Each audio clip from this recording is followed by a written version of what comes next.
জয়গুরু। আজকে আত্মজনের কথা কালকে যতদূর পড়েছিলাম, ওই যোগাসন শ্রী ঠাকুরের বর্দার একই রকম করা, তারপর থেকে পড়ছি। ঋষি কাকা বলেছিলেন, গ্রামের পাঠশালায় পড়ার সময় খুব ছোটবেলায় কেমন করে একবার তিনি আহত হয়েছিলেন এবং তার ব্যথা দেখে বাবা কিভাবে কেঁদেছিলেন। তার জন্য বাবার কাঁদায় তার মনে হয়েছিল বাবার মতো কেউ তাকে ভালোবাসে না। আর একবার দুজনে পাঠশালা থেকে ফিরছেন, রাস্তার পাশে এক মুসলমান বাড়ি থেকে আর্ত কান্না ভেসে আসছে। দেখা গেল অনেক মানুষ একটা ছোট বাচ্চাকে গোড় দেবার জন্য নিয়ে আসছে। অনেক মেয়ে সাথে কাঁদতে কাঁদতে আসছে। বাবা দেখে এগিয়ে গেলেন এবং বাচ্চাটাকে ভালো করে দেখে মানুষগুলোকে তাড়াতাড়ি বালতি করে গরম জল আনতে বললেন। আশ্চর্যের বিষয়, মানুষগুলোও নাকি প্রশ্ন না করে ছুটে যেয়ে একটু পরেই জল নিয়ে এলো। বাবা ওই জলে বাচ্চাটাকে চুবিয়ে রাখতে বললেন। কয়েক মিনিট পরেই ওই মরা বাচ্চাটা কেঁদে উঠল। বাবা ওদের বাচ্চাটাকে নিয়ে বাড়ি চলে যেতে বললেন। ঋষি কাকা গল্প বলে আমাকে বলেছিলেন, তোমার বাবা ওই মরা বাচ্চাটাকে বাঁচিয়ে দিল। কতই বা বয়স ওর, 5 কি 6। আমি ভাবলাম, বাপরে, এ তো মরাও বাঁচাতে পারে। দেওঘরে মানিক কাকার সেরিব্রাল অ্যাটাক হয়ে হাঁটা চলার ক্ষমতা একেবারে কমে যায়, কথাও জড়িয়ে যায়। বাবাকে বলেন ভালো করে দিতে। বাবা শুধু বলেন প্রতিদিন সকালে নিয়মিত হরলিক্স খেতে। তখন ওনার প্রায় সব দাঁত পড়ে গেছে। আমাকে বাবা আদেশ করেন মানিক কাকার দাঁত ঠিক করে দিতে। আমি তার সব দাঁত বাঁধিয়ে দিই। মাঝে মাঝেই আমাকে বলতেন দাঁত পড়ে খেতে অসুবিধা হয়। আমি অভ্যাস করতে বলতাম। কয়েকদিনের মধ্যে অভ্যাস হয়ে গেল। তখন খুব খুশি। বাবা বলতেন অশোক আমাকে কেমন সুন্দর বাবাকে বলতেন অশোক আমাকে কেমন সুন্দর দাঁত বাঁধিয়ে দিয়েছে, আমি এখন এই দাঁত দিয়ে ডাঁটাও চিবিয়ে খেতে পারি। বাবা বলতেন ওর মতো কেউ পারে না কি? ক্রমেই মানিক কাকার হাঁটা চলার স্বাভাবিক ক্ষমতা ফিরে এলো, জড়ানো কথায় স্বাভাবিক স্পষ্ট উচ্চারণ ফিরে এলো। এরপর অনেক বছর বেঁচেছিলেন। চিরকাল সকালে হরলিক্স খেয়েছেন। সবাইকে বলতেন বড়বাবু আমাকে কেবল হরলিক্স খাইয়ে সুস্থ করে দিয়েছেন।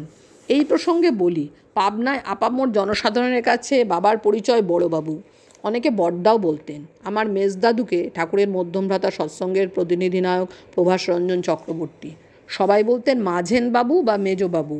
আর আমার ছোটদাদু অর্থাৎ ঠাকুরের কনিষ্ঠ ভ্রাতা কুমুদ রঞ্জন চক্রবর্তীকে সবাই বলতো ছোটবাবু।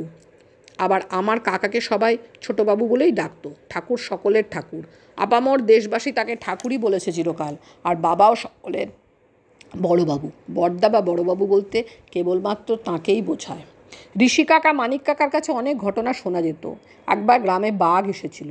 ছাতিয়ানির জমিদার মহেন্দ্র চৌধুরী বন্দুক নিয়ে বাঘ মারতে এসেছেন। তিনি ওই অঞ্চলে তখন বড় শিকারী বলে পরিচিত। তপবনের পাশের জঙ্গলে বাঘ ঢুকে বসে আছে। ঋষি কাকা এবং বাবা তপবনের পুকুরের পাশে দাঁড়িয়ে আছেন বাঘ মারা দেখার জন্য। বাবার তখন 5-6 বছর বয়স। অনেক মানুষ টিন পিটিয়ে এবং চিৎকার করে বাঘকে ঘিরে তাড়িয়ে আনছে।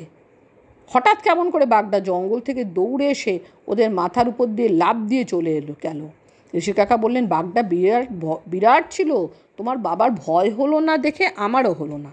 এইভাবে একদিন শুনলাম, একবার অনেক রাতে শুক্লপক্ষের জ্যোৎস্নায় প্লাবিত জঙ্গলাকীর্ণ সরু গ্রাম্য পথ ধরে বাবা ছাতিয়ানি থেকে বাড়ি ফিরছেন। আশ্রমের পূর্ব দিকে সাপাড়ার খেলার মাঠের মধ্যে যখন এসেছেন, তখন দেখেন একটা বড় বাঘ কোনাকুনি মাঠটা পার হয়ে আশ্রমের দিকে চলেছে। বাবা দেখে সোজা পথটার দিকে তাড়াতাড়ি হাঁটতে শুরু করলেন। কাছাকাছি যখন গেছেন, তখন বাঘটা হঠাৎ বাঁক নিয়ে অন্য পথে চলে গেল। আমি শুনে বাবাকে জিজ্ঞাসা করেছিলাম তার ভয় করেছিল কি না। তিনি বললেন, ভয় করবে কেন? ঋষি কাকা বলেছেন, বাবা খুব ভালো গাছে চড়তে পারতেন।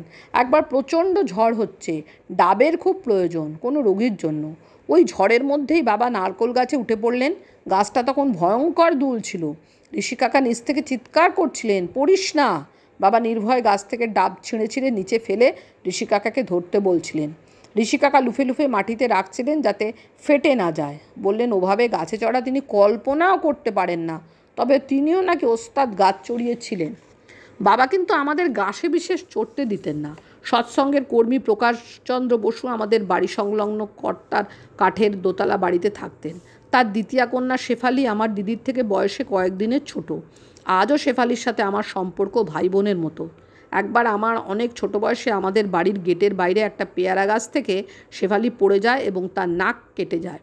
গাছটা এমন কাত হয়ে উঠেছিল যে ওই 4-5 বছর বয়সে আমিও তাতে চড়তে পারতাম। খুব ভালো পেয়ারা হতো, আমরা পেড়ে খেতাম।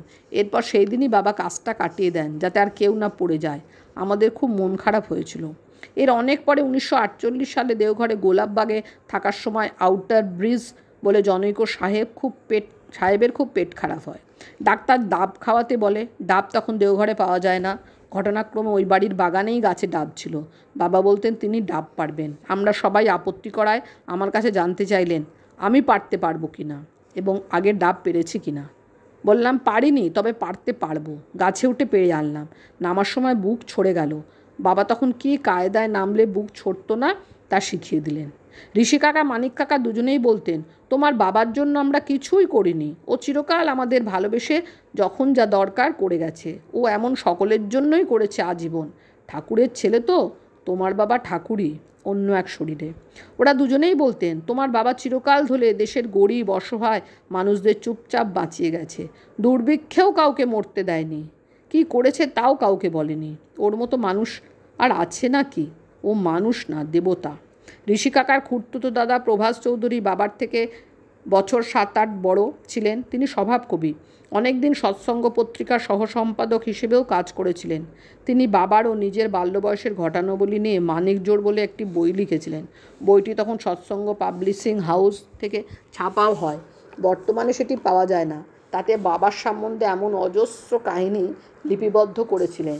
বর্ষার উদ্দাম ভরা পদ্মার বুকে ঝড় জলের রাতে মাইলের পর মাইল সাঁতরে যাওয়া কিংবা নৌকা চালিয়ে যাওয়া, নানা উপায়ে সংগ্রহ করে অসহায় অভুক্ত গ্রামবাসীদের অন্নদানের ব্যবস্থা করা ইত্যাদি নানা ঘটনা তাতে গল্পাকারে লিখেছিলেন। আজ এতটাই পড়লাম, কাল আবার। জয়গুরু।